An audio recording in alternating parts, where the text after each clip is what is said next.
How to increase your breast milk supply. Of course food जो है एक बहुत इंपॉर्टेंट रोल प्ले करता है। Hello, in today's video I am sharing a most natural way of increasing your breast milk supply, and that is of course food is necessary, water is necessary, hydration is must, but in spite of this is there is a very natural way, and that is your prolactin hormone, जो कि उसकी रात peak पे होता है रात में, और इसलिए आपको बार बार बेबी को रात में फीड करना है ताकि आपकी डिमांड सप्लाई साइकिल बनी रहे और आपका ब्रेस्ट मिल्क सप्लाई इंक्रीज हो। So, hello and welcome back to my channel.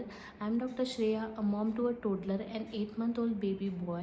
And in today's life, बहुत सारी मदर्स ये कॉमन सिचुएशन फेस करते हैं। किसी वजह से आपका प्रीटर्म लेबर हुआ है या फिर आपका बच्चा जो है NICU में था, आपका बच्चा प्रीटर्म है, प्रॉपर लैच नहीं कर पा रहा है, और पहले जो है बॉटल फीड पे था, आप ब्रेस्ट मिल्क पे स्विच करना चाहते हैं, तो आप ब्रेस्ट मिल्क सप्लाई कैसे नेचुरल वे में बढ़ा सकते हैं वो मैं आज आपको बताऊं। सबसे पहला, हाइड्रेशन इज़ मस्ट। आपको हाइड्रेटेड रहना है। सबसे पहला तो है कि हाइड्रेशन क्यों इंपॉर्टेंट है, क्योंकि ब्रेस्ट मिल्क जो है 70% वाटर ही होता है, इसीलिए आपको हाइड्रेशन मेंटेन करना है। आप रात में भी अगर बेबी को फीड करें तो आपको पानी की बोतल आपके पास रखनी है, जिसकी वजह से आपका हाइड्रेशन मेंटेन रहे।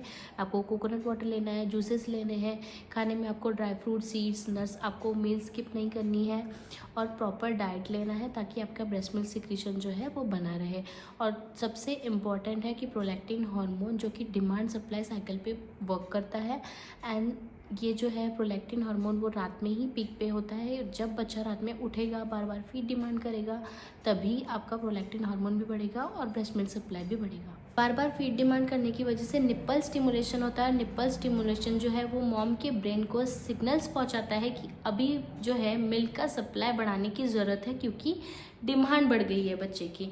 इसकी वजह से लैक्टेशन जो है वो बढ़ता है, क्योंकि प्रोलैक्टिन हार्मोन मिल्क सिक्रीशन बढ़ाता है, और इस तरह आप नेचुरल वेज में अपना ब्रेस्ट मिल्क सिक्रीशन बढ़ा सकते हैं। अगर किसी भी कारण से बच्चा प्रॉपर लैच नहीं कर पा रहा है, आपका प्रीटर्म लेबर है, आपका बच्चा प्रीटर्म है जो कि प्रॉपर लैच नहीं कर पा रहा है, तो सबसे पहला इंपॉर्टेंट है कि आपको बेबी को लैच करवाना है।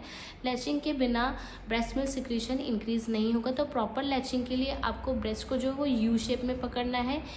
ध्यान रहे कि बेबी का जो माउथ है वो एरियोला को टच करना चाहिए, ना कि सिर्फ निप्पल को। अगर सिर्फ निप्पल को टच करता है तो आप निप्पल पेन भी हो सकता है, क्रैक्स भी हो सकते हैं, इसीलिए बेबी का जो माउथ है वो प्रॉपरली एरियोला को टच होना चाहिए। दूसरा, अगर किसी भी वजह से आपका बेबी NICU में था, आपका बेबी प्रीटर्म था, इसलिए अगर आप बॉटल फीड कर रहे हो या स्पून फीडिंग कर रहे हो, उसके बाद आपको ब्रेस्ट मिल्क पे स्विच करना है, तभी भी आप कर सकते हो, और तभी भी आप ब्रेस्ट मिल्क सप्लाई इन सब चीज़ों से बढ़ा सकते हो। आपको बस बच्चे को बार बार लैच करना है। एक बार अगर बच्चा लैचिंग सीख जाए तो उसके बाद ब्रेस्ट मिल्क सिक्रीशन खुद ब खुद चालू हो जाता है, और वही साइकिल जो है आपको बार बार रिपीट करते रहनी है, ताकि जितना ज़्यादा बच्चा डिमांड करेगा उतना ही ज़्यादा मिल्क सिक्रीशन इंक्रीज़ होगा। और अगर आप फिर भी सिक्रीशन अगर आपका कम हो रहा है, तो आपको सबसे पहले, अगर आप फार्मूला फीड या टॉप फीड अगर रात में दे रहे हो ताकि बच्चा ज़्यादा देर तक सोता रहे, क्योंकि फार्मूला फीड और टॉप फीड जो है वो रात में अगर देते हो आप, तो बच्चा 2 से 3 घंटे से ज़्यादा सोता है, इसीलिए जो है सप्लाई भी कम हो जाता है, क्योंकि मॉम के ब्रेन को सिग्नल जाते हैं कि डिमांड नहीं है तो सप्लाई भी कम करो। इसीलिए आपको अगर फार्मूला फीड और टॉप फीड अगर देना है तो वो दिन में दो, अब रात में उसे मत दो, क्योंकि रात में ही प्रोलैक्टिन हार्मोन पीक पे होता है, जिसकी वजह से आपका ब्रेस्ट मिल्क सिक्रीशन जो है वो सिर्फ रात में ही बढ़ सकता है अगर आपको बढ़ाना है। तो सबसे पहला है कि आपको फार्मूला फीड, टॉप फीड जो है वो रात में बंद करना है, और इस तरह आप नेचुरल वेज में ब्रेस्ट मिल्क सप्लाई जो है वो इंक्रीज कर सकते हो। Hope this finds helpful, and follow me for more such informative videos, and thank you so much for watching.